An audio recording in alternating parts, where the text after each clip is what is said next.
کیا آپ جانتے ہیں کہ جس وقت ہم نماز ادا کرتے ہیں تو نماز کی ایک رکعت کے اندر 2 سجدے ادا کرنے ہوتے ہیں، اور ان 2 سجدوں کے اندر اتنی مقدار بیٹھنا واجب اور ضروری ہے کہ جس کے اندر کم از کم ایک بار سبحان اللہ کہہ لیا جائے، اور اس بیٹھنے کو جلسہ کہا جاتا ہے۔ غلطی کیا ہوتی ہے کہ جب بندہ ایک سجدہ ادا کرتا ہے تو اس سجدے سے اپنے سر کو پوری طرح اٹھاتا نہیں ہے، بلکہ وہیں سے ہی دوسرے سجدے میں چلا جاتا ہے، تو درمیان میں جو بیٹھنا تھا، جو واجب تھا، جس کو جلسہ کہا جاتا ہے، اس کو چھوڑ دیتا ہے، اور واجب کو چھوڑ دینا یا سجدہ سہو کو واجب کر دیتا ہے۔ جب تک بندہ پھر سجدہ سہو ادا نہ کرے اس کی نماز مکمل نہیں ہوتی۔ اور ایسے شخص کے بارے میں رسول اللہ صلی اللہ علیہ وسلم نے صحابہ کی مجلس میں فرمایا کہ یہ شخص بدترین چور ہے۔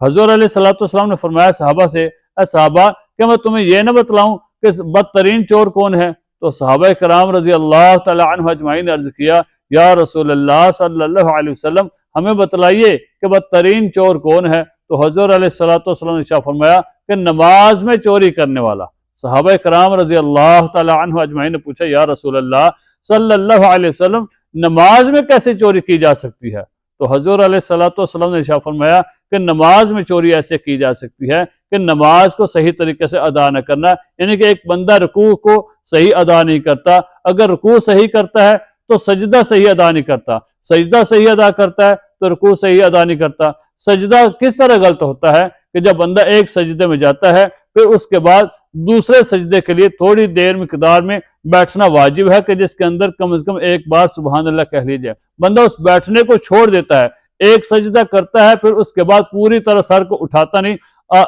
وہیں سے دوسرے سجدے میں چلا جاتا ہے، تو اس طرح نماز خراب ہو جاتی ہے۔ اسی طرح رکوع کے اندر کہ جب بندہ رکوع میں جاتا ہے تو رکوع سے واپس پوری طرح اطمینان کے ساتھ کھڑا نہیں ہوتا، قوما نہیں کرتا وہیں سے، بلکہ رکوع سے ہی وہ سجدے میں چلا جاتا ہے، تو اس طرح نماز خراب ہو جاتی ہے۔ اور ایسے شخص کے بارے میں صحابہ کی مجلس میں حضور علیہ السلام نے ارشاد فرمایا کہ یہ شخص بدترین چور ہے جو نماز کا چور ہے۔ تو میرے دوستو، ہمیں نماز کو سیکھ کر صحیح وقت کے اندر ادا کرنی ہے، اور نماز کو پریکٹیکل کس طرح ادا کرنا ہے اس نماز کو بھی سیکھنا ہے۔ اگر کسی بھائی نے، کسی بندے نے کوئی مسئلہ پوچھنا ہو، کوئی بات پوچھنی ہو، تو آپ مجھے کامنٹ کر کے بھی پوچھ سکتے ہیں، یا پھر آپ اپنے محلے کی مسجد میں چلے جائیں اور وہاں پر علماء کرام کے پاس بیٹھ کر نماز کے مسائل سیکھیں، پریکٹیکل کس طرح نماز ادا کرنی ہے، نماز کو ادا کرنا سیکھیں۔ اللہ تعالی ہمیں عمل کرنے کی توفیق عطا فرمائے۔